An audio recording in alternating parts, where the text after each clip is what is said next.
Hello and welcome back. I'm Justana and we are playing Mythic Love Iberian Legends today.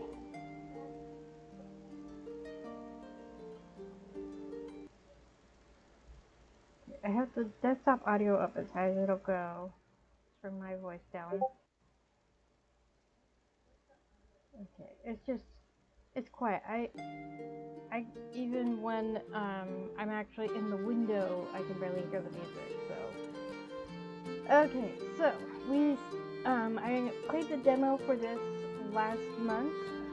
A couple weeks before it was set to be released on Steam, and it was released late because Steam was pulling shenanigans, and so I started playing the full game last weekend. I of course picked Coru to bond with, because she's a cutie pie, and chromatic eyes, and it felt like everybody was picking on her, like they didn't trust her, they didn't think she'd be strong enough. So I picked her to prove them wrong. And she's adorable.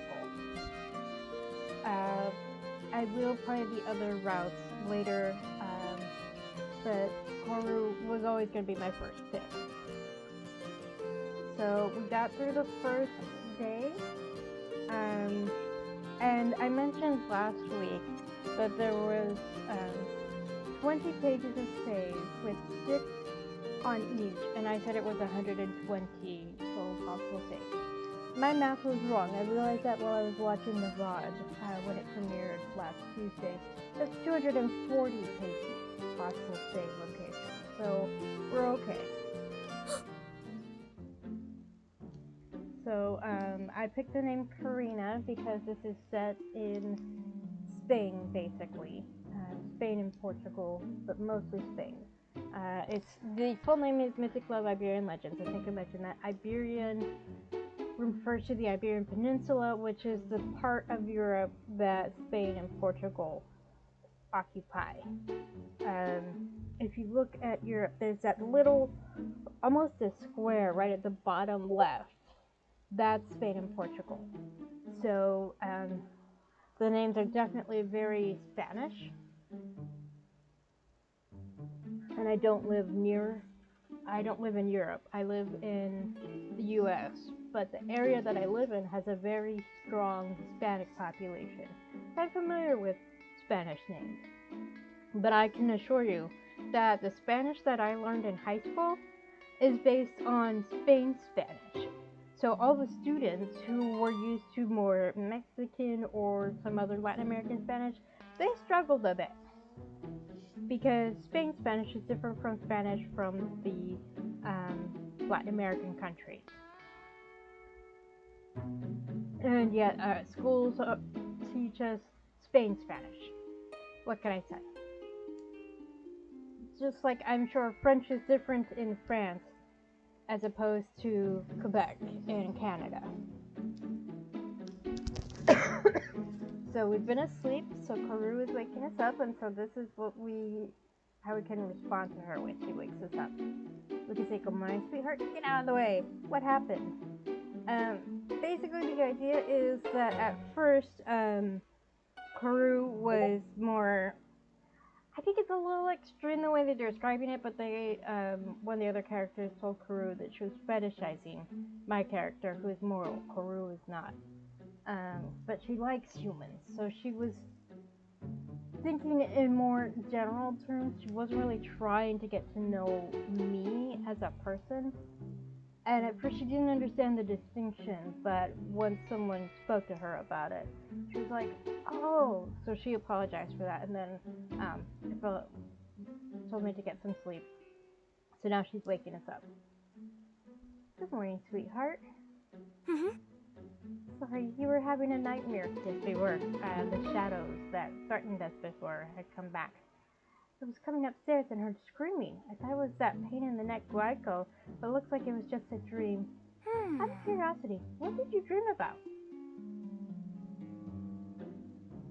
You were saving me from the shadows. With my little flame? Yeah, like, the thing about Coru is I don't think she's basically a witch, and they don't think she's strong enough to basically get me back to the mortal realm, which is the whole point. The main character accidentally got transported to the immortal realm using Coru's portable portal, which we accidentally broke because we dropped it. And we can't use another portable portal to get back. So there's something else that we have to do. And so Juana, the other female character, is kind of protective of Coru, but also kind of looked down on her. So it's like, what's going on there? And Juana does not trust mortals at all. So I definitely am looking forward to her route. I'm glad you trusted my power, even if it's only subconsciously. But most of all, I'm glad you're okay. You woke up just in time. The gala is about to start. Yeah, there's gonna be this gala.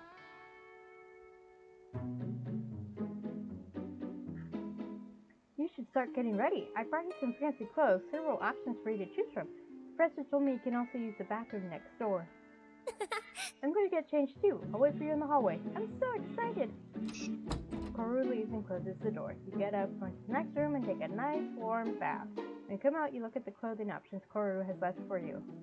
What will you wear? A dark blue tuxedo, very elegant, has lace on the lapels, and the seams are stitched with gold thread.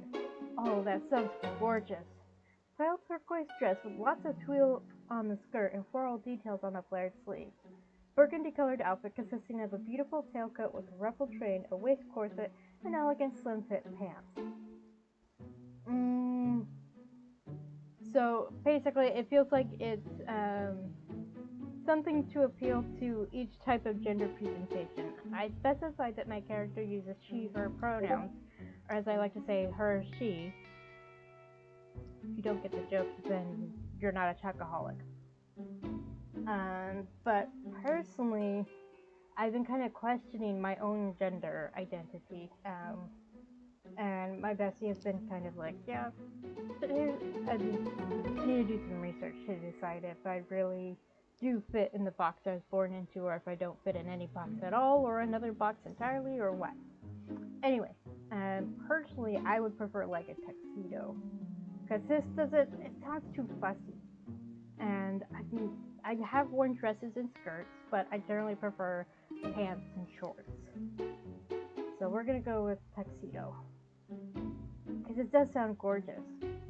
You're surprised by your own reflection in the mirror. These clothes aren't your style at all, but you like what you see. You'd like to fix your hair, too. While looking for a comb, you find a small object. It's Coru's broken portable portal. What do you do? I feel like there's a reason that this has come up again. Something about that small object draws you in. You pick it up carefully and slip it into the pocket of your new outfit. Oh, the funny thing about the portable portal is you initially find it on the ground, and there is an option to not pick it up, but if you pick that option, then you trip and fall onto it anyway, because it's like, sorry, this is the whole point of the game in the first place. Keep looking for a comb. Finally find one, fix your hair, and head out to the ballroom. You leave the office, hoping to run into Coru. She's not there. After waiting for a while, you see her appear down the hallway, walking slowly. She doesn't seem very concerned for arriving on time for the event. Oh my gosh, her hair is beautiful, and look at this dress! Is there some way to hide this? Because the usual button doesn't work.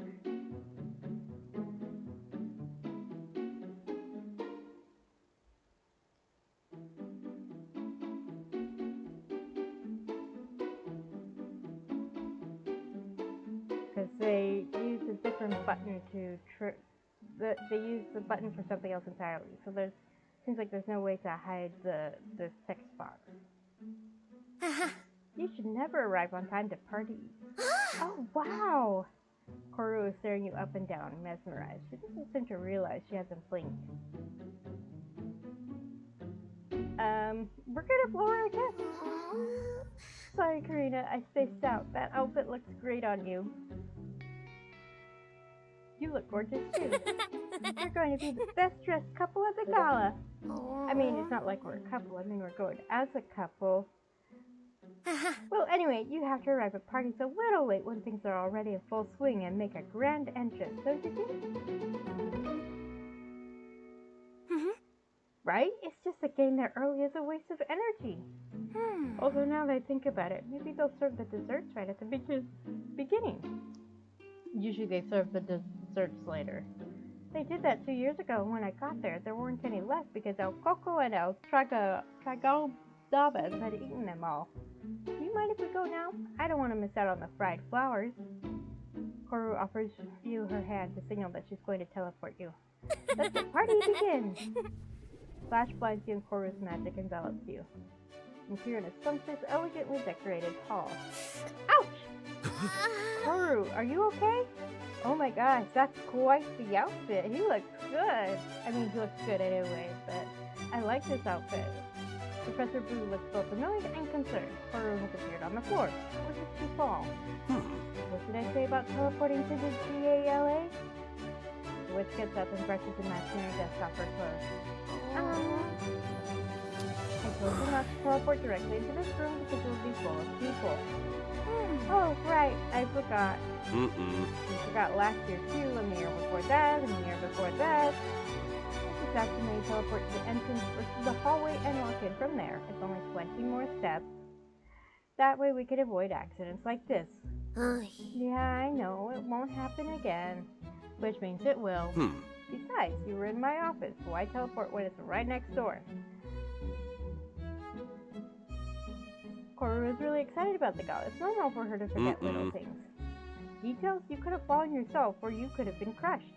No one's going to crush us, Professor. Everyone uses their human form here. At most, we would have bumped into each other. Why does everyone use their human form? It's more practical that way, and safer. It's not just a gala. In general, everyone is always in human form in public.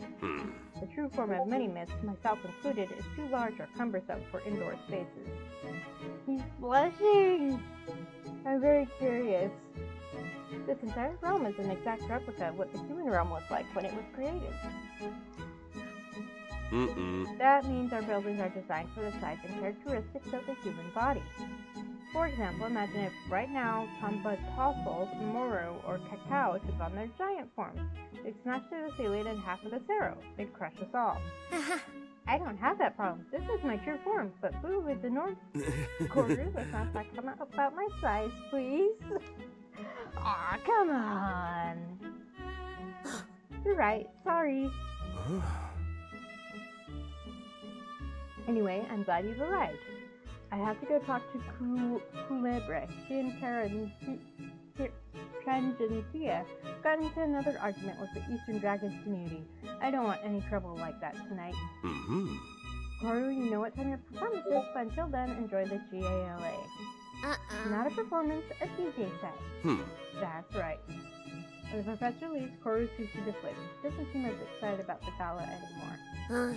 I'm always messing things up.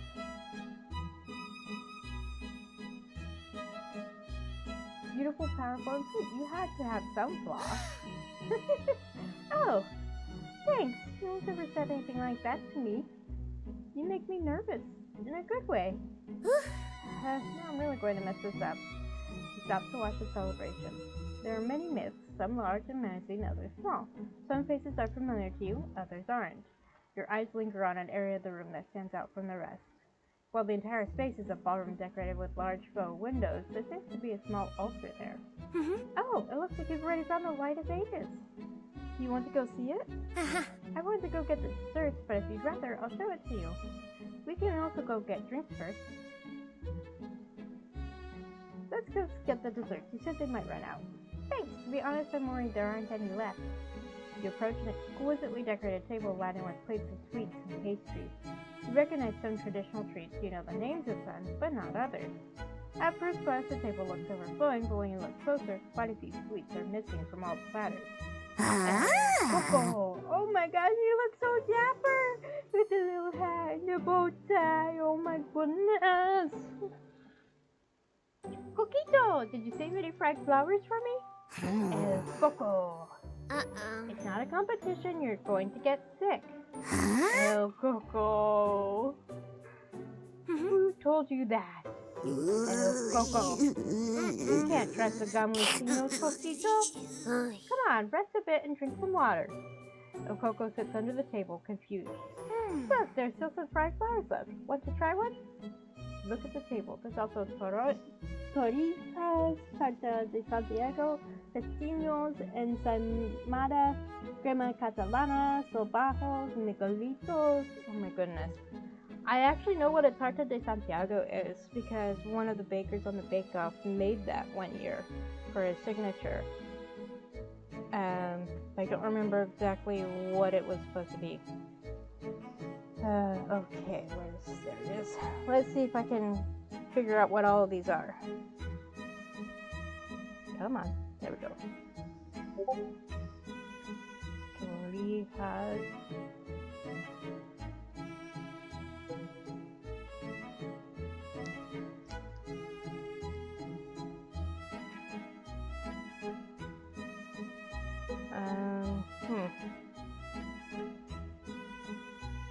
Okay, hang on.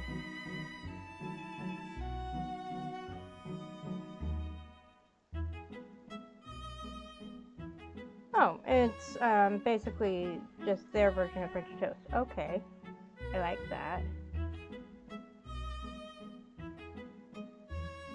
Pestiños. Pizza dough deep fried in olive oil and glazed with honey or cinnamon sugar. Oh, that looks good.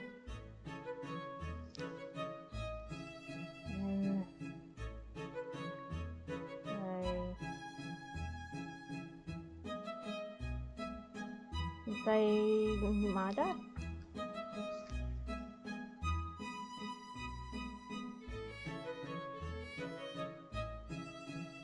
Okay, it's like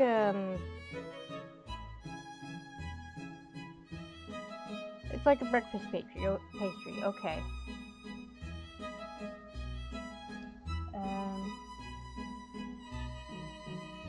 Crema catalana. I'm predicting that is a type of cream made in Catalan, Spain. Spanish custard dessert with a caramelized sugar topping. Okay, so kind of like creme caramel. I've actually had the creme caramel. It was really good.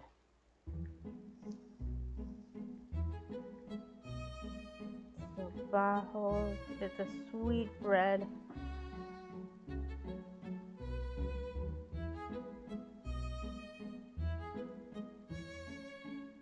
Yeah. Butter cake. Okay.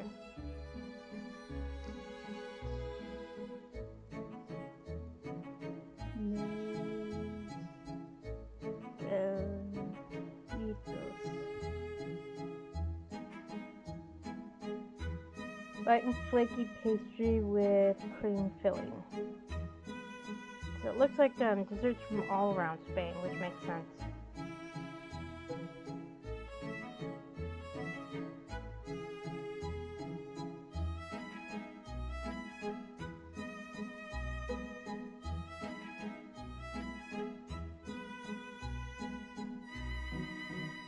Okay, so it's a traditional moist and gluten-free Spanish almond cake.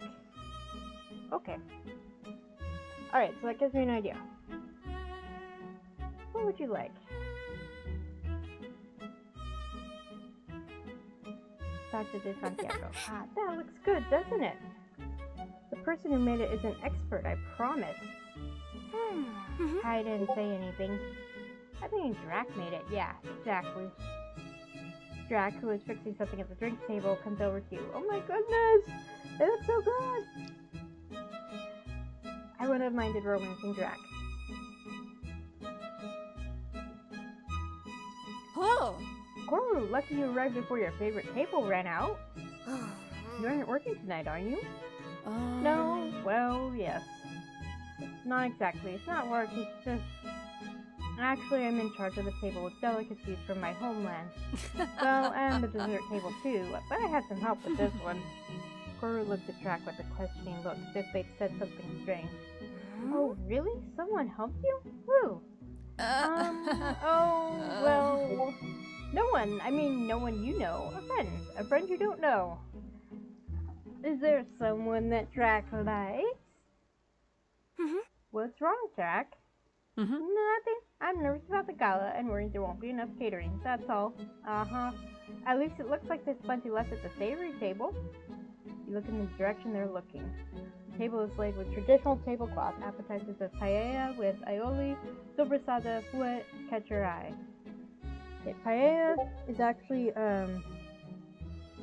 apparently it's, popular in Canada. Aioli is a type of sauce, I think. Sobrasada, I've heard of that. That's definitely a Spanish delicacy. Fouet, I don't know. Your mouth waters. If anything, I should be there. But I just can't stand seeing the bottles all jumbled up. And you know nobody here is careful. They mix liquors, wines, horchata, just what we're not doing. What are you going to drink? Water. I knew you wouldn't miss it. It goes best with the dessert. And since it's special... Why is it special? Because Donna has chosen water from the freshest and most magical springs. You hear a noise coming from under the table. Oh, Coco. Coquito, see? Your tummy's already hurting. I'm going to take him to Professor Fu for a moment. I think I just saw him walk by. Coru picks up El Coco in her arms with great tenderness and walks away through the crowd. You're left alone with Drac, who stares at the desserts greedily but doesn't take any. Go ahead before they're all gone. Oh, thanks, but I can't eat them. Why not? Well, it's just that the catering was a commission, a job. I'm not going to eat it myself. Why not? You're the one who has the most right to try it. I'm supposed to be a guest. I finished the job this morning, but I don't know. It makes me a little uncomfortable. I don't want anyone to go without food. I feel embarrassed eating by myself. If you join me, I'll feel comfortable eating. I see what you're trying to do, and I appreciate it. Come on, you're right. What the heck? Excuse me. Worked hard on this, and there's enough for everyone. Thanks, Karina. Drac picks up a mini ensaimada and takes a bite. Spend a while chatting together. So are you here for the legend of Drac de Saint Jordi? Not exactly, or maybe so. Who knows? The thing is, there are a lot of us dragons here. We come from the countless dragon legends of the eastern part of the peninsula and Islas Baleares. That's the part of the peninsula towards Europe. I have to remind myself of, it's weird, but just compare it to a map of the U.S., and that helps me remember which side is the east side. There are so many things that when we showed up here, none of us knew which legend we'd come from. I know the legends, they're all really cool. It was weird at first, but now it's great. We formed an incredible community, and we support each other. None of us cares anymore who the Dragon of St. Jody is, or the Dragon of Nakoka, or the Dragon of the Patriarch, or any of the many others. We are the Eastern Dragons community, and we support each other. Are the other dragons cooking too? No, just me. Eating and drinking makes me happy, so my way of making others happy is by cooking for them and making them drinks. That's why I opened the tavern. I think that's lovely. Thanks a lot. I'm pretty proud of what I built. Just then, Coru shows up again. Done, but I doubt it'll last long. El Coco had that look on his face when he wants to keep eating. Poor thing. Well, at least he's not stealing sangria. Looks like he learned his lesson last night. Yeah, at least something good has come of it.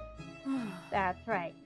Coru, Karina, I have to go. I want to check if everything's okay at the appetizer table. See you later. Have fun.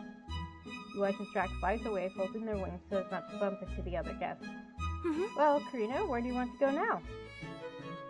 To see the light of ages.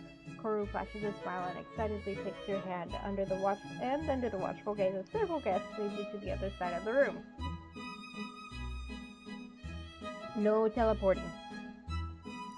There's Tiago by the altar. He looks worried. Nice and spiffy. Light of Ages isn't exactly how you'd imagined it. It's just a faint little flame in a lamp. It's sad to see it like that, isn't it?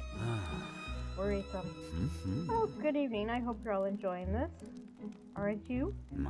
You know what I think about celebrating the solstice like this. That it's absurd and pretentious. Exactly. But there's music and sweets and we're all together. We could do that without all this formality. Well, but since we're here, let's enjoy it, right?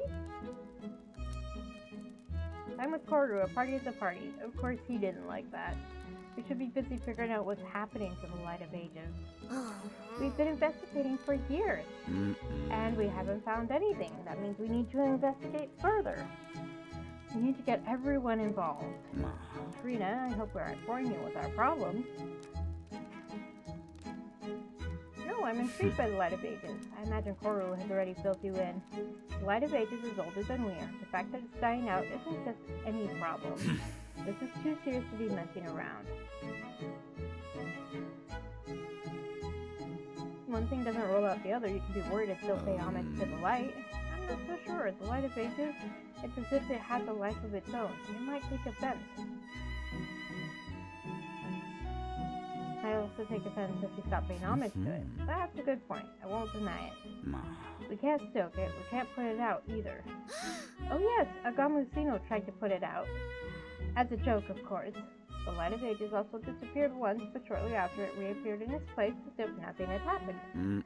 We never found out what happened. Next to you, Coru blushes and you can tell she's getting really nervous. By the way, one thing. Have you tried the sweets from the dessert table? Yes, they were delicious. Right? I bet you can't stop thinking about them. They must have changed your life. You talk as if you made them yourself. Me? No, not at all. Next to you, Coru tries to stifle a giggle. I don't know where you got that idea from. But what's certain is that person who made them is awesome. He made them. Trust me, they're the best dessert you'll ever taste. I'll leave you guys. I'm going to see if Drac needs help with anything. Oh. Okay, hang on. Had to put my mod hat on. Well, Drac or anyone else, of course. Adios. Yago hurries off into the crowd. You wonder why he's blushing. Coru keeps smiling. You know something I don't? Huh? No! Nothing. I was just thinking about the light disappearing. Coru, did you make the light disappear? She leans in close and whispers to you. It was an accident. I was playing with it and it disappeared. I'm sure it was me, but I don't know how. And I certainly don't know how I put it back where it belongs. How is that possible? I didn't know where it was, so I couldn't activate my power to bring it back, not even by accident. It was really weird. But I really messed up. Everyone was looking for it everywhere. She looks mortified. Showed up on the end and you didn't do it on purpose. Don't feel bad. Yeah. Well, where do you want to go now? Drink table is the only option left. Good idea. Let's go get something to drink. In the drinks area, you run into Gamu, who has just poured himself an energy drink. Yee! Karina, Coru. What's up, guys? Want one of these? Coru gives Gamu a mischievous look. Gamu, did you come alone? Huh? Yeah, why? Where's Donna? But Gamu isn't paying attention to you. He looks at the energy drink in one hand and the bottle of alcohol in the other, undecided. Do not mix energy drinks and alcohol. Do not. They basically have the opposite effect on your nervous system or something, and they kind of cancel each other out. So, just don't. I don't know if I should mix a little of this in. Can Gamu drink alcohol? What's legal drinking age for myths, and for Gamu specifically? How old are you? 17. How long have you been 17? Quite a while. I'm not going to get wrinkles if that's what you're worried about. But the night is long. I think I'll just drink this. Gamu sets the liquor bottle on the table and takes a sip of the energy drink. Karina, did you want one or not? No, I shouldn't eat it. What do you mean? You offer a mango juice. Here, try this instead. Gamu stares at the glass of mango juice, puzzled. Then he seems to get it. He picks up his energy can and pours the whole thing into the mango juice. He takes a huge gulp. Wow, Karina, this is amazing. You really know your stuff. Right? Karina knows so much. That wasn't exactly what I was aiming for. Well, at least it's diluted now. It's better than nothing. LOL. I'm a Gamusino. Actually, I'm El Gamusino, the best of them all. Gamusino like the ones with snake bites? That's me, and no one can find us because no one has ever seen us. And anyone who says otherwise is lying. Or maybe not, because we like to troll people. We Gamusinos are the greatest mystery ever conceived by humanity. We Gamusinos started out as a joke. No one believed in us at first. Mortals would send others to look for Gamusinos as if we actually existed. They did it to troll them. That's so cool. I love trolling people. Obviously, otherwise you wouldn't be a Gamusino. And it's also great against bullies. A little while ago, I took care of someone who were picking on me. What did you do? Don't worry, it's nothing illegal. Let's just say they're going to get a little surprise tomorrow morning. They asked for it. Who in their right mind would mess with a master prankster? What exactly does this prank entail? It's nothing special. It's just that instead of having some super cool, edgy origin story, I was made up to troll other mortals. But for all intents and purposes, I'm also a legendary creature popularized through oral tradition who one day appeared in this realm. Honestly, I think my story is way cooler. I mean, a bunch of mortals got together and put on a whole performance just to make the newbies believe they caught me, but that I'd escaped. Don't tell me that isn't awesome. All your legends are really interesting. I'm telling you. Gamu drinks what's left of his energy drink. He crushes the can and throws it like a basketball into a nearby trash can. See? Even a legendary creature can throw stuff in the trash. Why can't other people do that? The can goes in cleanly and Gamu does a dab to celebrate. Of course he does. And I'm awesome too! Ha ha ha! Well, Karina, Coru, I'm heading to the gaming area to see if I can find some. I'm going to play a quick ranked match before midnight or I'll lose my streak. Exactly, that's it. He nearly let the cat out of the bag. Gamu quickly walks away. You'd swear he blushed a little. He doesn't head to the gaming area, and you wonder if he's gone the wrong way or if he's changed his mind. Karina, did you hear that? He almost left on his name slip. So cute. Yes. What I don't get is why he came to the gala alone. They saw each other last night. I figured they'd come together. Maybe he didn't dare ask her. That could be, yeah. Well, let's keep a close eye on him tonight. See what we can find out. Okay, where do you want to go now? Just then you see Boo make his way through the crowd towards you. Hey, how's it going? Coru, they need you for a sound check. We don't want any surprises during your performance. Set, Professor. I'm going to do a DJ set. Right, whatever. Alright, I'm heading over there. Karina, go take a look around. I won't be long. Coru walks off to a corner of the room. Karina, I hope you're having a good time at the gala. If you need anything, don't hesitate to ask any of us. I'd like to eat something savory if possible. No problem, Drac have prepared some amazing canapes. Table is over there at the back. By the way, if you see El Coco, can you keep him occupied until I get there? He was with me until a moment ago, but he has run away again. I'm worried he's causing trouble. Someone will come to let me know. You just have to keep him occupied so he doesn't move from where he is. I'm going to keep looking. Bye, Karina. Professor hurries away. Where are you headed? To the appetizer table. I asked about it for a reason. Approach a huge table loaded with food. This must be the catering track mentioned earlier. Everything looks so good you don't know where to start. Finally, you choose...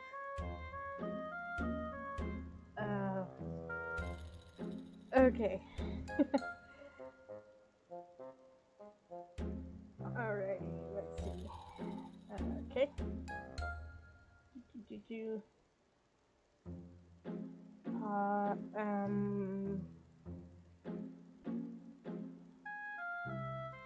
Tomate, also known as pa tomate, in Catalan is a traditional Spanish dish of toasted bread rubbed with garlic and tomato, then seasoned with olive oil and salt.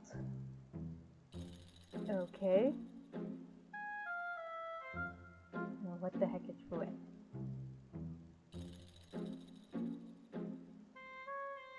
Okay, dry cured sausage of pork meat and a pork gut, similar to salami. Okay.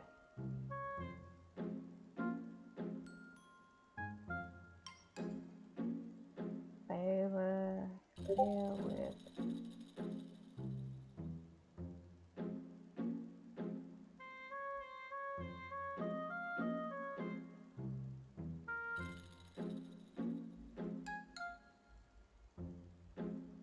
Okay, that's not quite what I'm looking for. Paella.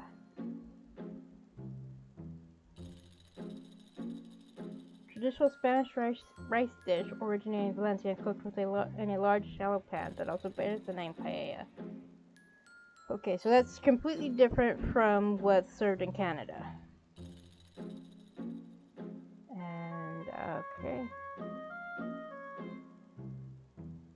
Aioli is a type of sauce, I was right. Cold garlic sauce.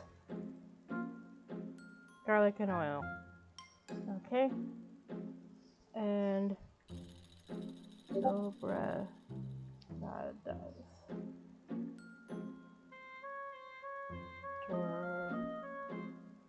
Torrada.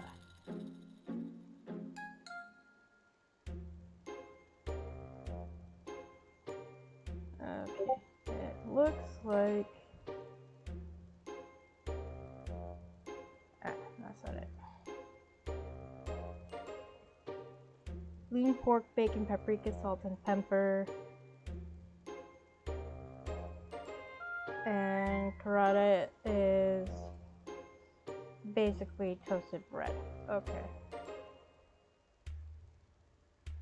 I know it doesn't do me, there's kind of no point to researching, but I'm curious. Okay,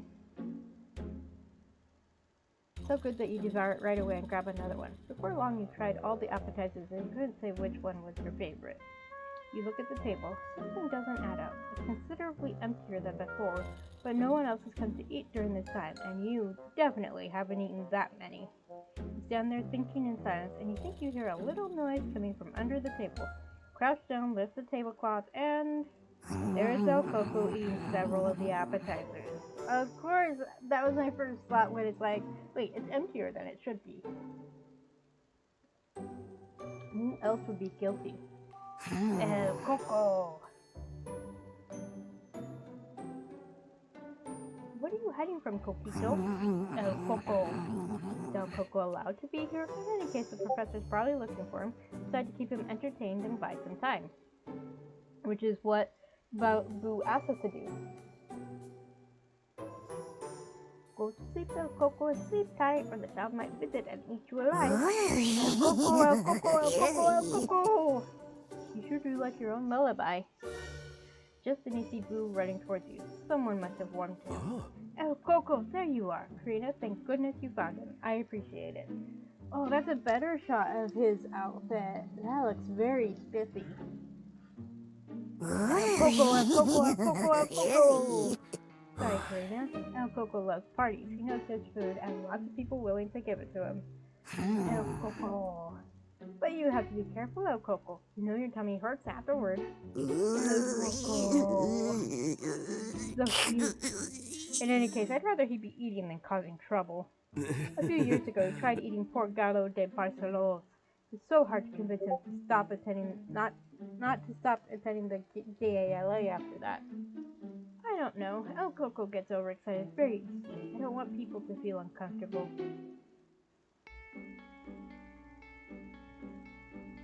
You want me to watch El Coco? Don't worry, he'll be fine. But thanks. El Coco! Come on, El Coco, behave yourself. Don't make his child eaters look bad. Right, what's your lesson, Professor? Well, technically I'm a child-eating monster like El Coco. That's how I was conceived. Sounds like a nutritious diet. It's not necessary to feed children, it's enough for them to believe it. Mothers used to tell their children that if they didn't go to sleep, a monstrous owl would come through their window, kidnap them, and devour them. Hence the owl imagery in the little trailer.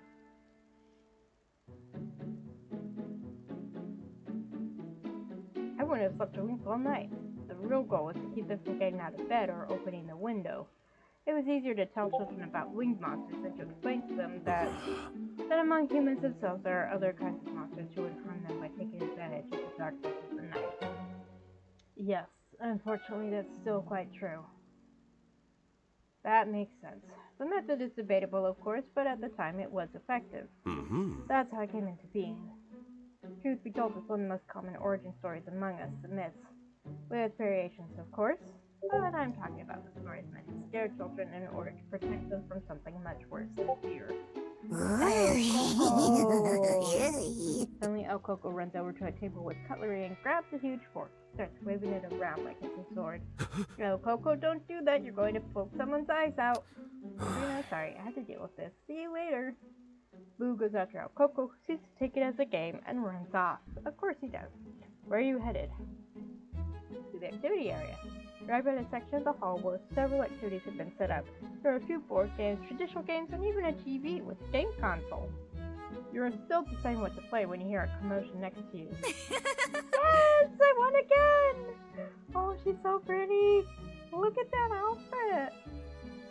That's not fair, Sana. We're only playing the game you're good at.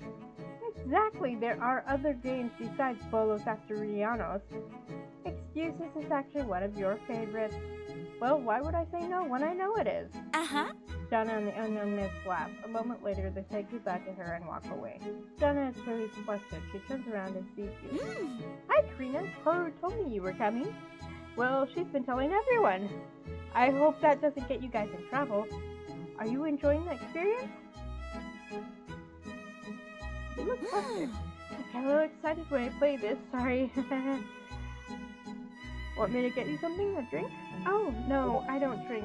I don't drink alcohol. Water, sure, but I already have some. Sana makes a glass of water appear in her hand. She takes a big gulp and makes it disappear again. That's so cool! It is! Right? It's very useful, I won't deny it.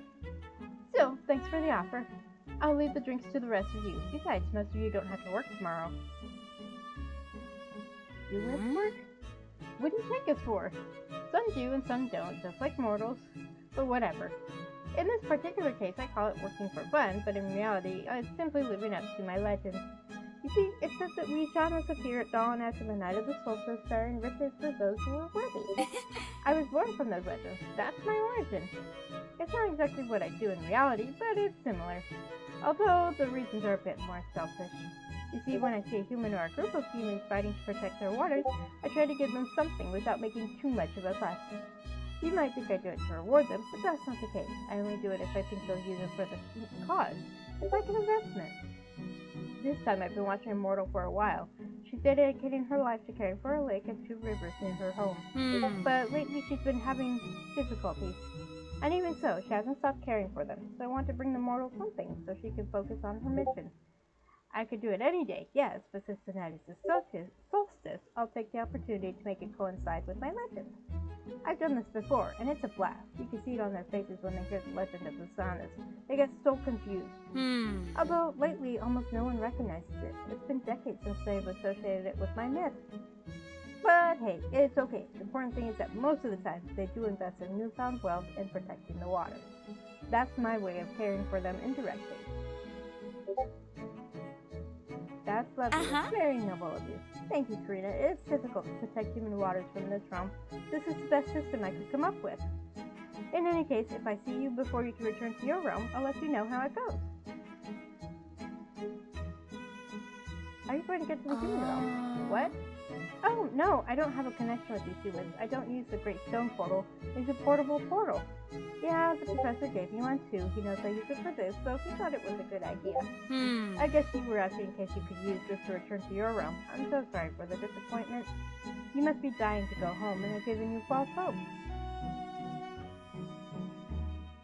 I'm not sure. There's someone I might miss. Oh my, it looks like someone's falling for our dear and Coruha.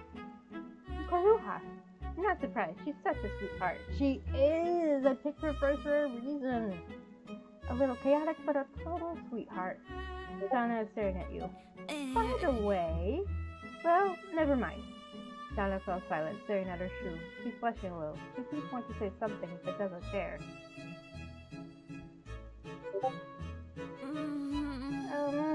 just a question. Has anyone asked about me tonight? What do you mean? Oh, you see, it's just there's someone I would have liked to come to the gala with. I thought he was going to ask me, but he didn't in the end, and he had the chance. Last night we were playing and joking around at my lake after you guys left. He comes to see me often, we joke around with each other, and I thought there was something, that it was mutual. I've seen you talking to him before, and I thought maybe he said something to you. Oh, so they both have crushes, but they haven't actually come out and said anything. Talking about Tommy, right? Yeah. Oh, how embarrassing.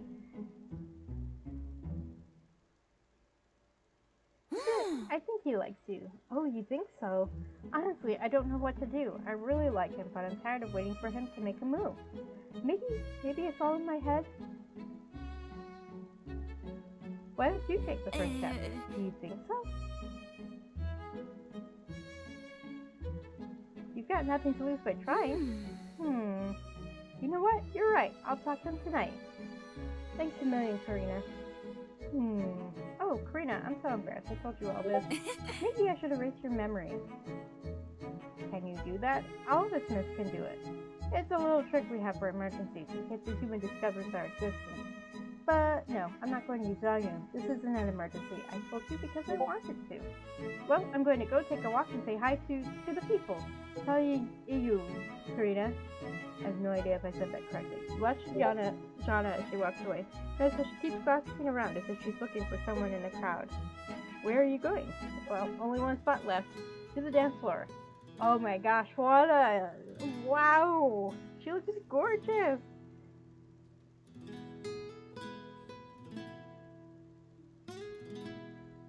You head to the dance floor. It's easy to spot Juana right in the center since she stands out from the crowd. She's by far the best dancer. She moves with an elegance and sensuality you've never seen before. What do you do? Oh boy. I don't know.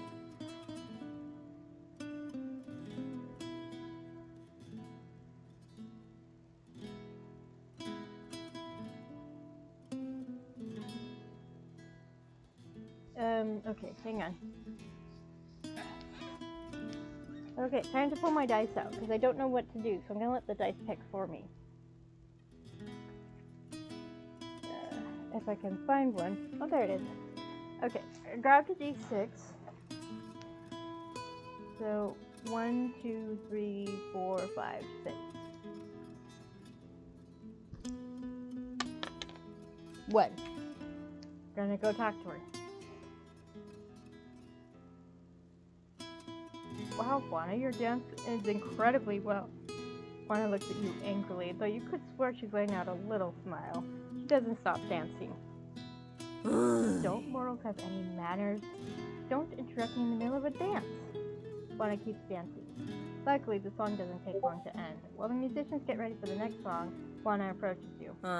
What do you want? That's why you hate me. I haven't done anything to you. Juana stares at you. You can tell she's clearly skeptical. Am I to understand that you want us to get along? Look, I'm a pretty ancient myth. I've been dealing with your kind for a very long time. Humans are selfish, destructive, and ignorant. The fact that you're here is a nuisance, a misfortune. The division between realms is supposed to be there for a reason. But what have humans done to you? Look, the fact that you specifically are behaving yourself doesn't mean anything.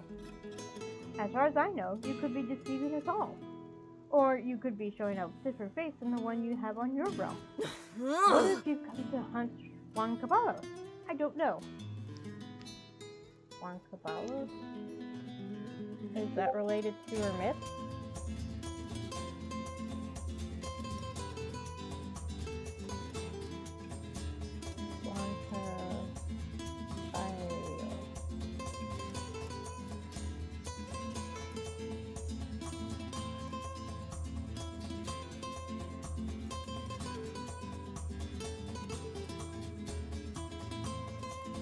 Okay.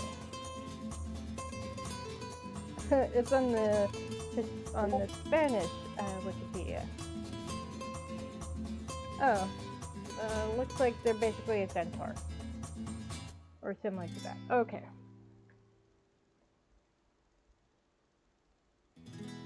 You've helped me. I would never hurt those who helped me. And why should I believe you? It is true that from what I've heard, there are now groups of mortals fighting to eradicate hunting and animal abuse. But first, I don't know if it's true. And second, what a coincidence you just happen to be one of those people, huh? Come on. As far as I'm concerned, you're an enemy of the Huancabayos and of myths until proven otherwise. I know the legend of the Huancabayos. I'd never heard them. You know the legend? Oh. I'm surprised. Exactly, and it's important because I was born from that myth. I'm a Huancabayo. Ha! I was right. That's so cool. I know. I've said too much already. There can't be anything good behind your interest in this. Actually, you're interrupted by a commotion nearby. Gamu is arguing with a couple of myths you don't know, who look just as much like rebellious teenagers as he does. Bro, are you guys at it again? I just want to dance. Only myths on this dance floor. Yes, that's it. A joke has no place here. LOL. What do you do? Hey, leave him alone. The unknown myth turned towards you. Anna looked at you in surprise. Bro, what's your problem? Don't get involved. This isn't your business, boomer. Discriminating by species? Are you kidding me? The gods are surprised by your answer. Juana is too. The guys look like they're about to say something, but then they notice Juana standing there. She looks really angry. Suddenly they look really scared. Oh, Juana, it was just a little joke. Yeah, exactly. Actually, we're just about to get out of here. Bye! The two myths hurry away. What a loser. Hi, Juana. How timely that you were here. Juana looks at you with an expression you can't quite read. Finally, she smiles a little. You're welcome. But actually, it was Karina who stood up for you. Don't look at me like that. I still don't trust you. But I am grateful to you. Very few people put themselves at risk to call out injustices. I don't trust you, but I can't just turn a blind eye. That's very noble of you. They actually get along fine. Gamusinos and Tamaros have similar personalities after all. It's just that they have a bad habit of picking on each other. And I hate it when they use the excuse that since he's a joke, he's not a myth. I don't really care, to be honest. Myths have various origins, and being a joke is just one of them. The best one, if you ask me. Even if you don't think it's a big deal, that comment is very specious, and I'd hate for the speciesism to exist in our realm. That's a moral thing. Well, most mortals, I suppose. Yay! Progress! We made progress! Karina couldn't tell if it was serious or not, but they didn't hesitate to stand up against the injustice. So, thanks. That said, Gamu, you wanted to dance, didn't you? Come with me, the next song is about to start. Goodbye, mortal. You leave before the music starts up again. You watch as Juana walks away with Gamu to the other side of the dance floor. Suddenly you realize you're really hot. Summer, even the smallest flame, and a room full of people aren't exactly the best combination. You decide to step out onto the garden to get some fresh air. Moonlight bathes the small garden. It's quiet and cool thanks to the summer breeze. As you look closer, you realize there's someone else there. It's Coru. Oh no, she's sad. What happened? Looks like we have the same idea. Hey, Karina. Yeah, looks like it. I need to get some fresh air. It's scorching hot in there. Literally. Plus, I'm a little nervous about my DJ set. I can't mess this up. For much insistence, the professor finally agreed to let me do it. We'll finally get to listen to music that isn't 12,000 years old. Well, hundreds of years old. You know what I mean. It's not that I don't like string quartets, but well, variety isn't bad, right? According to Tiago, the professor only agreed so he wouldn't have to hear me complain. But the witch falls silent for a moment. I shouldn't tell you this. It's Professor Boo's secret. Spill the whole story. Come on. Coru approaches you with a mischievous half smile and whispers, caught him humming Taylor Swift songs a few times. Okay, I will confess I'm not a big Swiftie person, but the few of her songs I've heard, I've enjoyed. So, I get it. Don't tell him I told you.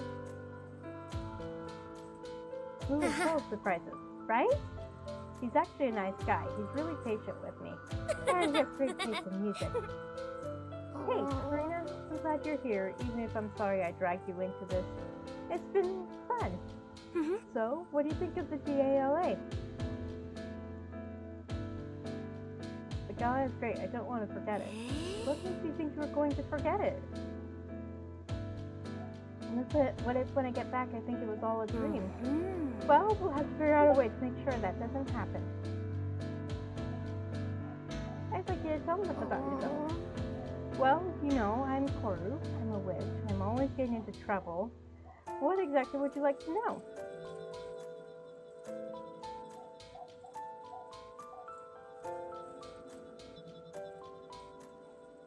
I'm curious about how can you be so attractive? Huh? Aww. I love it when you say that. I feel the same way. But I'm sure if you knew me better, you wouldn't think that. If you only knew how disappointing I've been as a witch. Are you referring to what you mentioned last night? Coru stares at the floor, lost in thought. Well, I guess I should tell you. Maybe getting it off my chest will help me. You see, Coru takes a deep breath. A myth is as powerful as the number of people who know about them, the number of people who talk about them, or better yet, the number of people who have faith in them, who believe in their legend. So we saw this a bit, if you've watched Rise of the Guardians, we've seen that too. When children stop believing in the legendary figures, Santa, Easter Bunny, Tooth Fairy, they start getting weaker. Like Santa Claus could barely walk without using his sword as canes, and Tooth Fairy couldn't even fly, and the Easter Bunny turned from the big anthropomorphic guy that we see on the cover of the DVD case to an actual little bunny. Adorable. So I'm assuming this is kind of a similar thing. Over the centuries, many people, so many, have believed in witches. To the point that some people have shed the blood of innocence in the name of that belief. Because witches didn't exist, only in our world, only as myths. But creatures who hadn't done anything wrong were executed in horrible ways because of us. I know those stories. Exactly, that's what I mean. Maybe you haven't heard about Enkoruha, or maybe you have, but one thing's for sure, you know what a witch is. I suppose that upon learning that the myths were actually real, you assume the witches who were burned were just myths. After all, I often go to the mortal realm, so it's normal that you thought others had done it before and that they were discovered and burned. But unfortunately, that's not the case. We mythological witches could have easily fled. The executions were of human women. What if they were burned alive for things we, the mythological witches, did? That thought keeps me awake many nights. Oh. The significance of these stories, the huge impact they had on real life, the fact that witches are such a popular and widespread myth, that gives us immeasurable power. I should be using this great power to save us all, so that the suffering of those who died wouldn't have been in vain. It's the only remotely positive thing that could come out of all this, something that would honor their memory. But I'm useless, unable to use my power beyond a few basic spells. I'm not up to the task. Okay, so basically this is implying that all those witchcraft trials were, all the women executed were innocent, and it's strongly implied by historical documents that that was the case. I know in America we had the Salem witch trials, and it's possible that some of the women that were executed were not actually guilty, but when people get thoughts into their heads, maybe those executions were the witchcraft's fault. Huh? What do you mean? They were witch burnings. They killed them because they thought they were witches who could harm their loved ones. Maybe they just wanted to find to punish those women. Exactly. This is often the point. I need to do some research on this, but there was definitely an implication that a lot of the women that were accused They were accused for other reasons. I think I get you now. On my journey 6 years ago, I was reading about witch burnings in human forums and libraries. I remember a theory that said maybe the executioners never believed in witchcraft. The women executed were always intelligent, curious, or different. If a woman questioned what she shouldn't, experimented or invented, or spoke out, she was branded a witch. Exactly. That theory said this was totally intentional, systematic. For starters, they got rid of dissident women, censored them, and punished them. And on top of that, they sent a message. If you were a woman, you could be accused at any moment, so you better keep quiet and not draw attention to yourself. Is this what you were referring to? Exactly. That would mean their deaths aren't our fault. Those people would have found any other excuse just to silence them. I hope that's the case, honestly. And honestly, it's still being done today. It's just not called witchcraft anymore. The people in power are finding other ways of preventing people, not just women, but anyone who would speak out against them. They're finding ways to silence them. It makes me feel a little better, less guilty for not being able to use my power. Good question. I'd love to know. What exactly happens when you try? Nothing happens. That's the problem. I do the same thing I do with basic magic. I visualize it in my mind and it just comes out on its own. But as soon as I try to do something bigger, it just doesn't work. It doesn't make any sense. You're supposed to be one of the most powerful witches on this realm. At least that's what I've always been told. It's so frustrating, Karina, really. Coru's eyes fill with tears. I'll help you. I really appreciate it, Karina, but we've been trying for years. Boo has tried to study the problem, analyze my magic, but nothing happens.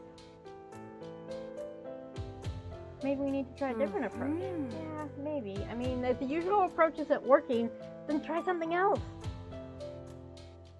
Coru starts crying. You don't know what to do. We're gonna hug her. Step toward her, pretending you didn't notice the little flinch she gave. You also don't mention how red her face has gone. Take another step. It's so close you can hear her heart racing. You find her tension endearing, but you admire that she doesn't back away. Keep getting closer, little by little. There you are. Oh, rude. Oh, I'm not interrupting anything, am I? Coru, it's almost your turn. Can you go get your mixing desk ready? Yeah, we're on our way. You follow Coru and Boo back to the party. So close! Karina, can you give me a hand with the setup? Literally. Sure, I'll help with whatever you need. You follow Coru to where the string quartet was earlier. The instruments have been replaced by a sort of archaic-looking mixing console. You don't have any power outlets. How does this work? With magic, of course. Just like the portable portal, the devices we use to play LOL, and basically any of Boo's inventions. He's brilliant at recreating human inventions. This is the Coru Sparkmaster 5000. Professor Boo built it for me so I could practice. How does it work? The Coru Sparkmaster 5000 works like a human mixing board. So far, so good, but I need your help with the special effects panel. I messed it up a bit, so I have to make sure it works properly. Okay, let's go. We'll fix it. See, the professor made me an instruction manual, but I lost it. Of course she did. Poor Coru. I remember which combinations did things, but not what things. Here's the controller. Your job will be to enter the combinations I'm going to tell you while I play the music, and that way we'll see what they do. Coru hands you a little remote with 3 buttons. The first one has a happy face, the second an angry face, and the third a sleeping face. Aren't they just adorable? The professor had numbered the buttons, but that was so boring. These stickers just turned out much cuter. And now, I'll tell you the combinations. Try not to mess up, because I only remember 3 of them, and I don't even know what the rest do. Got it. If we're in sync, it'll work out. Okay, here we go. First, let's try the combination angry, happy, angry. Angry, happy, angry. Versus sparkly smoke shoots out of the mixing console. Oh, right, that was a combination for the smoke effect. Perfect. Next, try entering angry, angry, asleep. Angry, angry, asleep.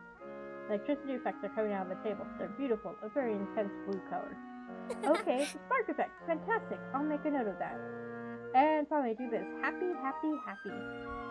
Happy, happy, happy. Bunch of colored lights start shooting out of the table, pointing in all directions. Party time! Woo! This is one of the best. Alright, that was the last one. Thanks a lot, Karina. Coru looks pensive. She seems like she wants to say something, but she doesn't dare. She keeps hesitating. Hey, Karina, He looks you in the eyes and takes a deep breath. Karina, I can't take it anymore. There's something I need to tell you. I want to thank you for everything you're doing for me. I know I could be a little intense, too much even, but you're being so patient with me, especially after what I did by fetishizing you. That was discussed last in the previous stream. Ever since we met, you've been treating me great, showing me so much understanding. I feel like we're connecting on most of the important things. I'm so grateful that you chose me. I know I wasn't the safest choice because I have almost no power, but even so, you decided to give it a try with me, and that moves me. This is going to sound selfish, but I'm just as eager to form a bond as I am not to form it, because forming it would mean you'd leave, and I don't like that. Deep down, I'd like you to stay here longer so we can do more things together. Don't hate me for it. Coru keeps talking before you can answer. That's all. Thanks for listening, Karina. I'm about to start, so you better head back to the audience area if you don't want your eardrums to burst. Wish me luck! Good luck. Research and music set. To be honest, it's not bad at all. Legends start to get into it and nod their heads to the beat. In the background, you see Dominic take Donna's hand and the two of them approach the dance floor. They start dancing their hearts out. Others bless them with the music, and some begin to join in. As they dance very close together, their hands brush against each other and exchange smiles. Both of them are blessing. You can't help but smile, glad you helped those two miss take the week. As you watch them dance, you realize you really need to use the restroom. You don't know where it is, so you decide to go look for it. El Cerro debut as a maid, and after wandering around for a while, find yourself back in the hallway where the professor's office is. You walk down the hallway. As you pass the office door, you hear noises inside. Someone is in there. So we talked to Boo several times. We've talked to Tiago and Juana. One more. Could it be a Coco who has woken up? Or maybe it's Boo trying to escape the party by doing a little work? An intruder? What do you do? Feels like this is an important moment. Knock on the door. Knock lightly on the door. No one answers, but the noise will stop. Clearly, whoever is inside shouldn't be there. What do you do? Hello? Is anyone there? No one answers. What do you do? Enter the office. And there, I knew it. You open the door and find Guaco, who looks at you with interest. Things are in disarray. He's surely been rummaging through the office. There you are. I've been looking for you. Sure. You're late. That is none of your business. Pardon me? I am disconcerted, my ATS. Could you elaborate further? I mean, here, at the gala, I want to dance with you. Oh, dancing holds no interest for me, my Tia. Although I do appreciate your enthusiasm. No, that's not the cause for my presence here. There is a certain object I wish to locate, one of no importance, the damaged portable portal fractured by your own human hand. Do you have any knowledge of its whereabouts? Why do you want it? That is irrelevant. It seems unlikely that the owl would mind. The artifact is damaged, after all. If you won't mind, why did you sneak in? Guaco smirks. You are perceptive, my ATS. That is to my liking. But I would rather keep my reasons private. The professor hid it. Yes, an act of precaution proper to the owl's character. However, I know with utmost certainty that he keeps it in this room, beyond a shadow of a doubt, literally. Did you know my shadows had the capability to locate any object? They whispered that the fractured portable portal is here. Good, I'll leave you to it. Bye. What's the hurry, my dear? Will you run and alert your witch? Although reaching them in time isn't an impossibility, mortals are so slow. Very well, this promises to be an engaging endeavor. Run, my dear, hurry up and warn your beloved witch. Your intentions are honorable, but viable. You will be too late. My shadow sensed the closeness of the device. Sprint back to the ballroom. You almost trip over Guaico's evil laugh echoes in the hallway. Touch your pocket. The portable portal feels heavier than before. Guaico will soon figure it out. The shadows will notice they've lost its track the moment you stepped out. You must reach Coru as soon as possible. Keep running until you reach the ballroom. Coru's DJ session has already ended, and some myths are starting to leave. You break through the crowded room, panting and pushing some myths that stare at you as if you were crazy. Reach Coru at last. Trina, there you are. I couldn't find you. What's wrong? Wyco's in the office. He wants to steal the broken portable portal. What? That bastard. I don't know what he wants it for, but it can't be anything good. We have to go stop him. I saw the professor put it in a drawer, unlocked. Find it in no time. Don't worry, I've got it right here. Take the portable portal out of your pocket and show it to her. Karina, you're the bravest person I've ever met. I just randomly put it in my pocket. I could have easily decided to just leave it there. We have to decide what to do now. Glauco will figure it out sooner than later, and when he does, who knows what he'll do. Flash of teleportation magic interrupts her. Well, my dear, your capabilities are superior to what I anticipated. Not many attempt to deceive me, and yet you have succeeded. I am impressed. Glauco, leave Karina alone. Silence, Witch. Mythia and I are speaking. I won't give it. You can't believe that you can just refuse? You think I am unaware of where you keep it, of how to retrieve it? I know everything, Mythia. I told you, my shadows perceive everything, watch everything, hear everything. They know the portable portal is being kept in the pocket of that lovely garment of yours.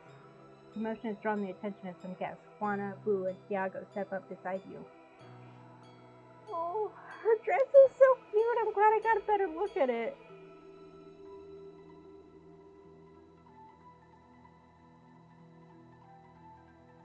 What's he doing here? Hand the device over, Mythia. Avoiding casualties is in your hands.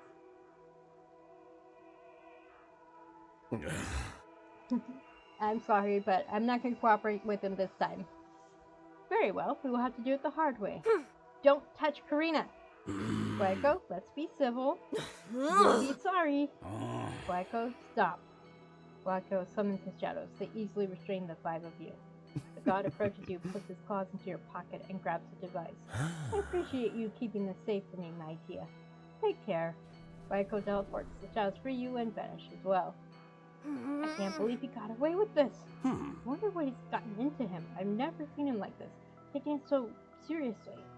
You're right, it's unusual. We have to do something. Let's go to the study. He might have left a lead or something. Walk through the Theros corridors. No one speaks. The silence feels sharp, heavy. Your racing heart doesn't stop all sorts of thoughts from flooding your mind. Begin to question your own actions. Is there anything you could have done differently? Could you have prevented this outcome? A mixture of guilt and uncertainty washes over you, quickening your breath. A small, gentle hand wraps around yours.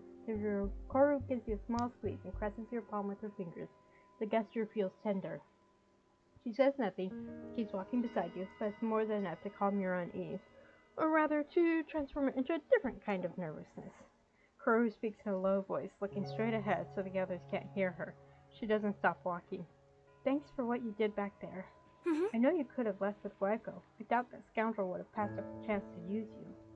I don't blame you if it crossed your mind. It would have been a chance to get home faster and to be with someone who's not me. What I did wasn't right. Besides, I'm useless. We still don't know if I'll be able to open the great portal. If you had chosen not to forgive me and had left with Glauco, it would have hurt, but I would have understood. But you didn't. You decided to stay with me. You've chosen to trust I'll be able to return you to your realm. To trust me. I thank you, Karina. I won't forget this. You give her hand a little squeeze. You're both still blushing as you walk through the study's door. Each myth takes her place in the room with almost choreographed movements. Do they have these kinds of meetings often? You notice they are occupying the exact same spots as last night when they were debating about you. That's right, it was last night. It feels like an eternity has passed. For real! Just last week for us. Coru gently pulls your arm to get you to follow her. She doesn't let go of your hand as she takes her place next to Professor Boo. The others notice your joined hands, but they say nothing. You only catch a slight little smile on Tiago's mouth. And the rage on Juana's face. Damn it, immortal, this is all your fault. I told you all. I warned you. We've been betrayed. Juana, it's no one's fault. Karina did what was possible. Like hell that's true. This is deception. It's all an act. Don't you see it? Coru gives your hand a little squeeze. Juana, stop. You're surprised by her tone, by how serious those two words sounded. No, now is not the time for Juana stop, or Juana calm down, or Juana it's not that serious. Juana has had enough. I love you, Coru, but you're being played. You're on the creature's side because you like humans. It's even worse that you've fallen for this one in particular. Coru tenses up and frowns, but she doesn't contradict her. You're not thinking straight. We can't trust your judgment in this situation. This is a matter of life and death, Coru mutters, as if you all trusted my judgment in other situations. Juana doesn't hear her, or acts as she doesn't. The rest of you can see it, right? It's dangerous. You know I'm right. You feel Coru's hand growing increasingly tense, but her breathing shows she's trying to stay calm. What I know is that Gueco is like, and you know it too, Juana. Yes, I do. I know what he's like and what humans are like. These two are birds of a feather. Actually, why is the creature here? We need to come up with a plan.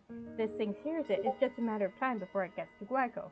Coru takes a deep breath, but her pulse is racing faster and faster.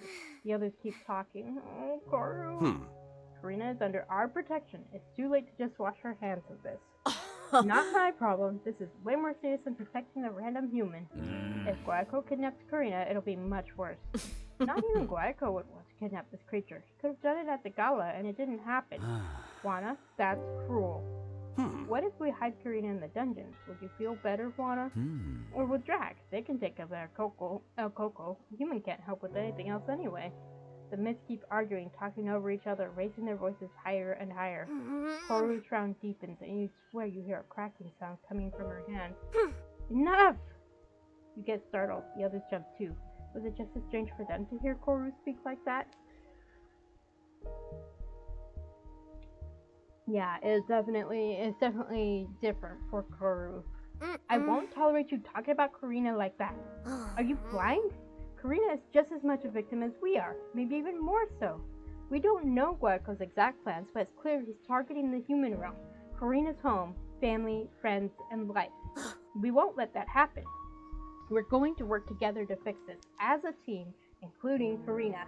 And I'm only going to say this once. I know my relationship with the other witches is complicated, but a coven never ignores a distress call. If anyone threatens, disrespects, or even questions Karina again, I won't hesitate to summon them and send them after you. I don't care if you're my friends. Is that clear? No one says a word. Your heart is pounding. Your cheeks are burning.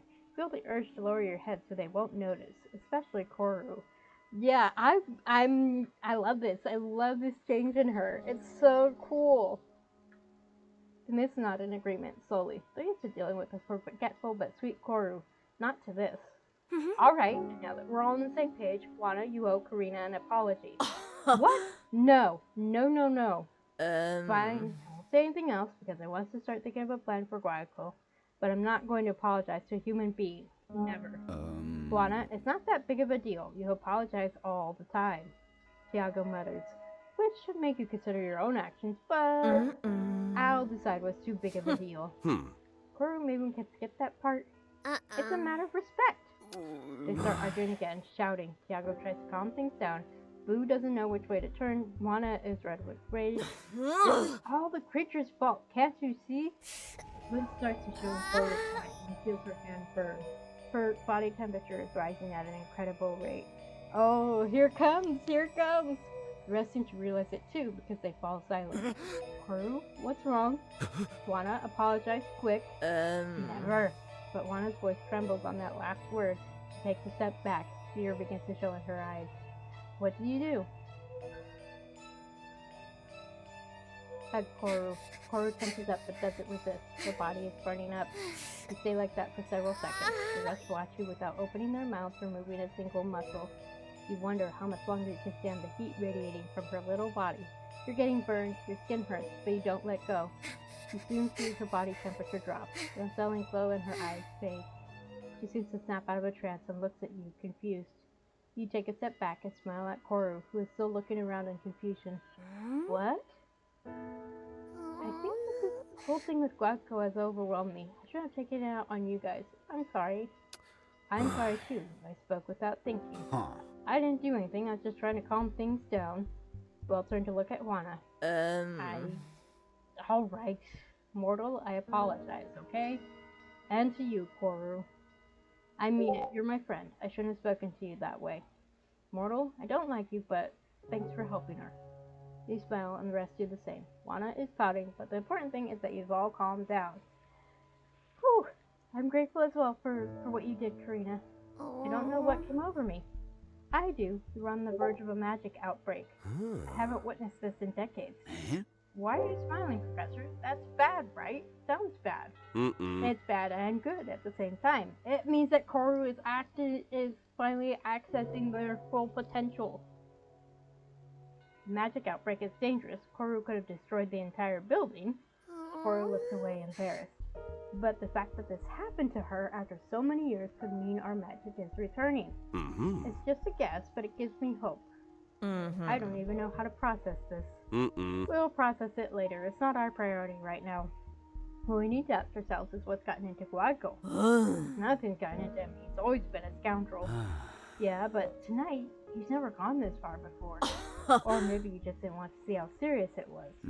Don't start with that. Is there any point making guesses? Shouldn't we just go stop him and be done with it? We can't stop him if we don't know what he's up to. We know it's nothing good. And we know where he is.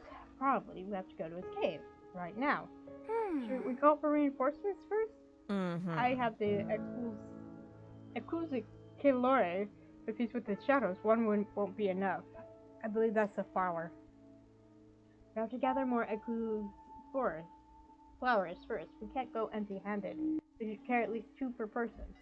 I think we should investigate first, find out what he's up to, and come up with a plan based on that. That could take ages. We have to act now. But going alone is dangerous. I'd rather not involve the coven, but if it's necessary, we start arguing again, talking over each other and raising their voices higher and higher. All 4 plans make sense, but it gets to a point where you can't hear a thing. They're getting on your nerves. Raise your voice.